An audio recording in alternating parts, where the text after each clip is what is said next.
Hello, yes, it's Nick Stewart here, and in this video I'm going to look at all the different types of EU residency there is in the European Union and which one offers you the best option for your own purposes. So let's get straight into the video and have a look.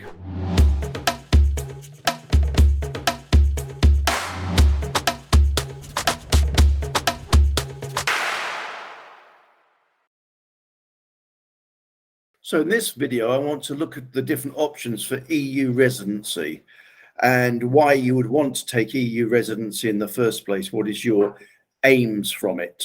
So in essence, EU residency in most countries is a pathway to EU citizenship. And the big question is, are you just looking for EU residency, or would you like a second passport citizenship in the EU after a 5 to 7 year period? So in essence, going on from that, we basically have five. Well, there's actually more than 5 countries, but I'm going to deal with the 5 major countries that offer offer residency at the lower level by investment, and that generally starts at between 280 to 500,000 euros investment in different ways. So in essence, you have 5 countries. 3 of them are probably the ones you will select from, and 2 that I'll cover first are there, but they would have to be very, very specific to you. So the 5 in total are Greece, Bulgaria, Spain, Portugal, and Cyprus. But as I said, 2 of them, mainly Greece and Bulgaria, are unlikely to be. You'll have to have specific reasons for choosing them over the others. So in Greece, the Greece program starts at 250,000, but all the major areas that you'd want to invest in, live in Greece would be 500,000.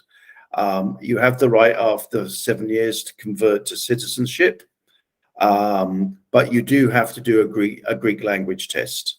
So unless Greece is specific to you, it doesn't have some of the advantages of the other countries, and probably from a taxation point of view, is the least effective. Then we have Bulgaria, which used to be a very attractive proposition for everybody, but recently they made changes that made the citizenship part less attractive, i.e., you need to speak Bulgarian at the end of 5 to 7 years to be able to get the citizenship. Now that can be quite, unless you're really good in those type of languages, that can be very, very difficult to attain. The one attribute for Bulgaria going for it, a bit like Cyprus, it is a very low taxation economy. But generally now, it's not something that would appeal. And also, along with Greece, if you just want to be in Bulgaria, if you choose that's the destination. So, for example, your spouse may come from Bulgaria and you've decided you want to live in Bulgaria, you want to retire to Bulgaria. There could be many personal reasons.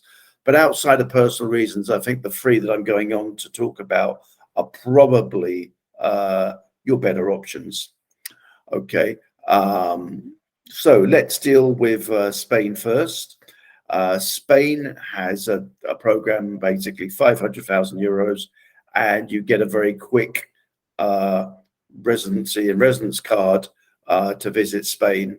And you have the right after 5 years to apply for permanent residency and citizenship.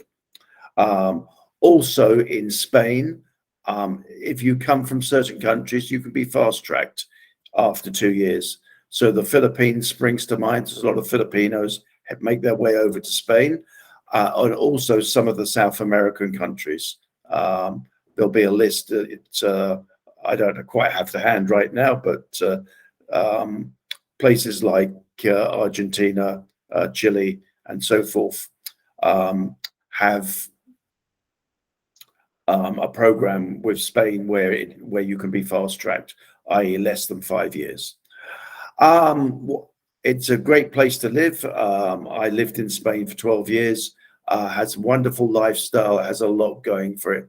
The only drawback is, again, if you're English speaking and you don't speak Spanish, at the end of 5 years, to get your citizenship, you need a very high level of Spanish language understanding, and you have a nationality test, which is probably one of the toughest in Europe, et cetera, et cetera. Also, in Spain, you pay your tax on your worldwide income.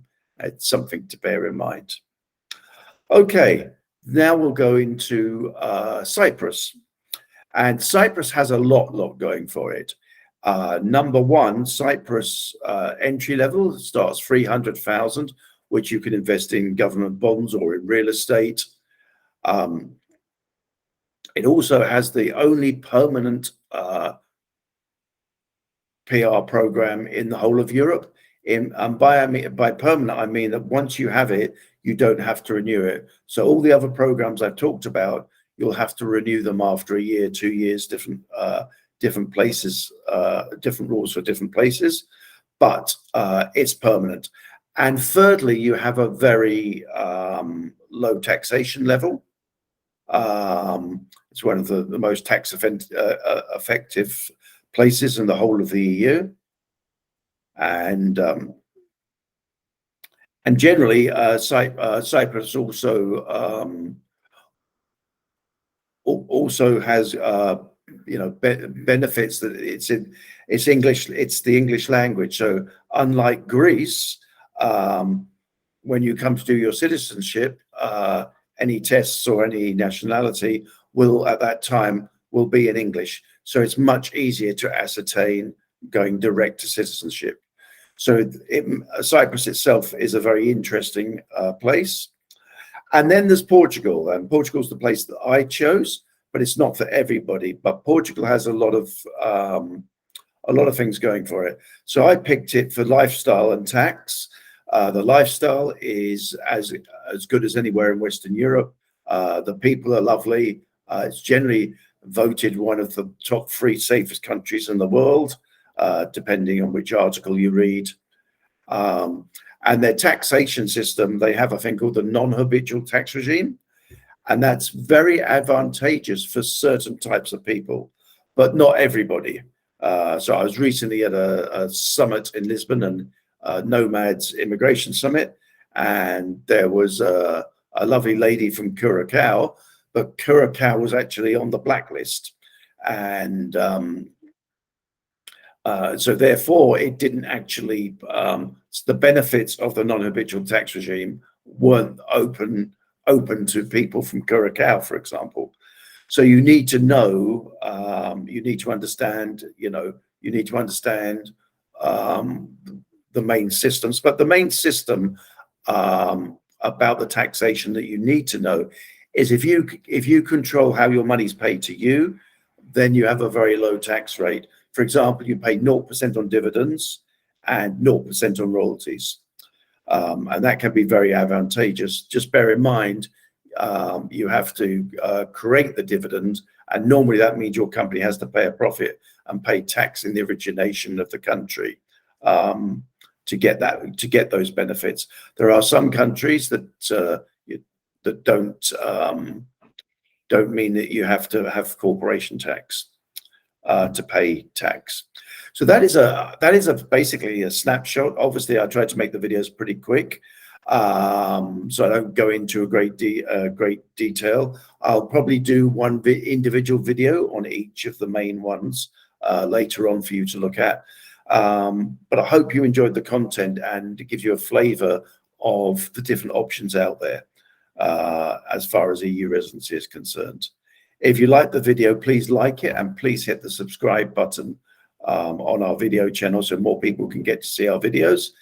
And please also hit the subscribe button, and you'll be notified of all the videos as and when they come onto stream.